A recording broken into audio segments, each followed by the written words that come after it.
My name's Zoe Munby. I'm recently retired. I don't live in Cambridge any longer. I've been living in Lancashire for quite a long period. My last job was working for the Foundation Years Trust. In 1984, I was living in Farnworth, which is a part of Bolton, South Lancashire, in what was a mining community at the time. There was a couple of pits just near there. But I had a baby who was almost born at exactly the same time as the miners' strike started, and a 4-year-old. And to be honest, when the strike started, although I had sympathies with the strike, the nursery nurses in Bolton were on strike, and I had to cross a picket line to take my 4-year-old to school. And at the time, I thought that was far more interesting than another miners' strike, which I felt was bound to be successful, whereas nursery nurses going on strike, in my experience, was unheard of. So it took me a bit of time to get interested, but I was marginally involved at the time, collecting for the miners in Farnworth, but essentially working part-time with a new baby and a 4-year-old. I didn't do very much at the time. We started a series called People's History of the Potteries. People's History of the Potteries was designed as something people could dip into, so they were one-off talks at the scene of where interesting events or people had occurred. And when I was looking for people to fit in the programme, I asked everyone I knew, and someone mentioned that a woman called Joyce Holliday had researched the life of someone called Fanny Deakin, who had been an activist in the village just below where I lived. I lived in a hamlet just above a village called Silverdale, just outside Newcastle-under-Lyme. So I approached Joyce Holliday and asked her if she'd do a talk, and in the spirit of these activities, we booked a hall in Silverdale village, and Joyce came one night to speak about Fanny Deakin's life. She'd researched Fanny Deakin's life because she hoped that there'd be a play put on at Newcastle-under-Lyme's quite well-known theatre, the New Vic Theatre. But this hadn't really come about because Joyce was adamant that it needed a big cast, and the theatre couldn't afford to employ a big cast. So she'd done a lot of research for a play which didn't happen. And she came and gave a very inspiring account of Fanny's life. And this was someone who died in '68, so someone who was nearly 20 years dead. And we were quite overwhelmed on the evening because there was maybe 100, 150 people turned up for this talk. And it exceeded our expectations, and I was fascinated by the local interest, because lots of people came from outside Silverdale, but there were a lot of people there from the village itself. And in the pub afterwards, I talked to Joyce and the group of people who were having a drink after this event, and said, really, the idea with this was that these one-off talks would lead on to something else. What can we do about this? What can we do to really exploit this interest in Fanny's life? Now, Joyce Holliday had quite a considerable experience as a playwright in various places, and she'd also been involved in a lot of oral history and oral history publications, really lots of parts of the North, but the Midlands as well. And she'd very recently been commissioned to write a community play for Buxton. And Joyce's immediate reaction was, oh, you need a community play about Fanny. Now, I had no idea what that meant, and I don't think anyone else sitting around the pub table had an idea what that meant, but I asked her, and Joyce essentially said, well, it's a play that lots of people act in. You'll get the whole village to act in this play, but you need a lot of money to do it, so go away and find about 50,000 and give me a call when you've got the money. And because I was the eternal optimist, although I'd never raised 50,000 for anything, I just said, right, I'll try and do that then. I think Joyce had already, much prior to this, interviewed people who knew Fanny Deakin, but individuals went back and interviewed people who knew Fanny, and she was quite a divisive character. So you get everything from, she was the most wonderful person, if you needed anything you went to Fanny, through to, we used to walk on the other side of the street because you wouldn't want to be associated with her. So someone who split the community. And the context in which this was happening was a pit village which had itself been split during the miners' strike. So although I'm talking here about 86, 87, it's not a whole lot time away from the strike. There was a deep pit in the village still working, and I think this play was a success because initially we were developing a community activities for the village, and people didn't have to be supporters of Fanny, and they didn't have to be supporters of recent political activity. Essentially, people came together, in my view, over something good for the village. And then in the final 9 months, I suppose, we were looking for actors. Now, we brought a certain group of people together through all the variety shows, carnivals. We had people involved in a quilt making group, which was another fundraising, but it was encouraging people to be sewing together every week so we could get the costumes made later on. So we threaded in, over 3 years, dozens of activities that people were involved in because it was a nice thing to be involved in. We had over 100 people acting in the final play, but it was certainly about finding out who could play major parts and who could simply be singing or saying one line.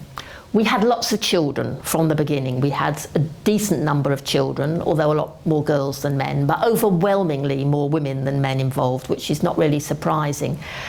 And we ended up with any husband, brother or father of any of the women involved didn't escape and was eventually dragged into involvement, and they brought their friends with them sometimes. So in the end we had a full cast made of really a sprinkling of people who didn't live on Silverdale, maybe half a dozen. So what this play was about was the life of Fanny Deakin, and she was someone who was born and lived all her life on this small mining village.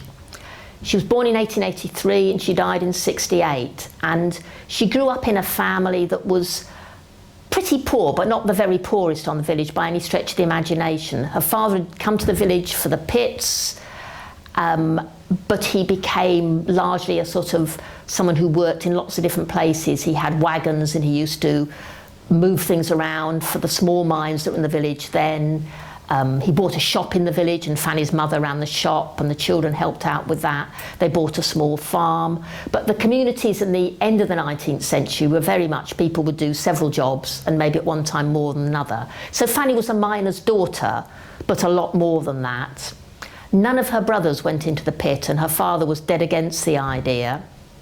But Fanny, who'd left school at 13 because her mother went blind and she was needed to help on the farm, Fanny ended up marrying a miner herself when she was only 17, and to some disapproval from her family because this wasn't a way to have an easy life. And her early life was pretty tough. She had children in rapid succession, which was what happened when you got married then, and she had 6 children in all, 5 of whom didn't survive infancy. Now this wasn't particularly uncommon, and she was one of the 9th of 10 children herself, and her mother had lost babies, and women in the community expected to lose some children. And this was a key thing, I think, that influenced Fanny's sense of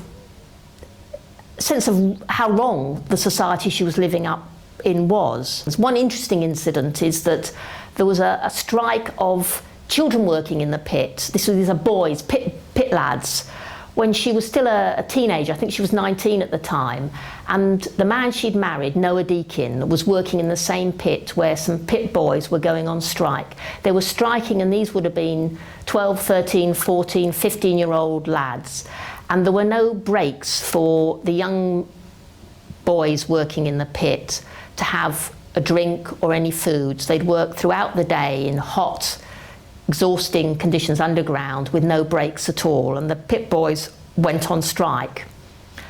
Now the adults didn't support them, and on the morning of the strike starting, Noah Deakin had got up and set off as if going to work, and Fanny had confronted him and essentially said, if you want to go and work and act like a scab with the pit boys, I'm not making you your breakfast, I'm not making you your snap-in, your lunch to take, you'll go under your own steam.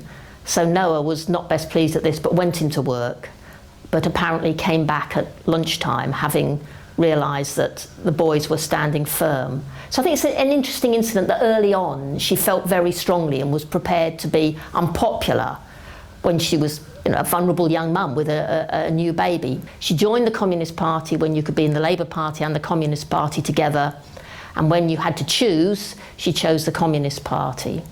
So what's interesting about her political activity is that she was in a small village, small mining village, a woman, and she was a communist explicitly, and she was elected into office as a communist repeatedly. So from her 30s onwards, she was elected onto the Board of Guardians, and these were the people distributing poor law, relief, dole now, as it were, to people who hadn't got work. She was then, when women could be elected onto local local government elections, she became a member for the Woolstanton local authority. Newcastle was split into two halves at that point in time. Much later on, she became on Staffordshire. She got a place on Staffordshire County Council. She was repeatedly elected on to anything essentially going as a communist. And this wasn't common in North Staffordshire. You're not talking about a most radical part of the country. She was elected essentially because of her reputation in the village.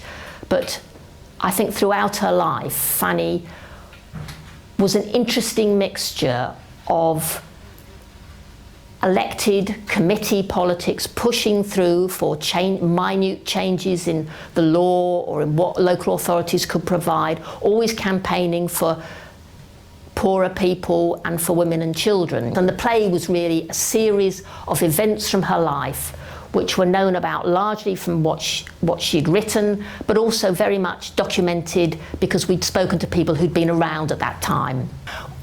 We performed the play in a recreation centre in the village just adjoining Silverdale. This was because we were intending to produce a promenade community play to accommodate all these actors, and because the play happened early in the year, we couldn't manage it outdoors, which is the other option. So we had a recreation centre which we took over for 3 weeks, 1 week in which we built a life-size replica of the village street. So one long side of this hall, sports hall, was the front of terrace houses. The opposite side was the interior of some, so we could act up on the first floor of houses and be seen. We had a working pit gear at one end of the hall, and at the other end we had Spout House Farm, where Fanny had grown up.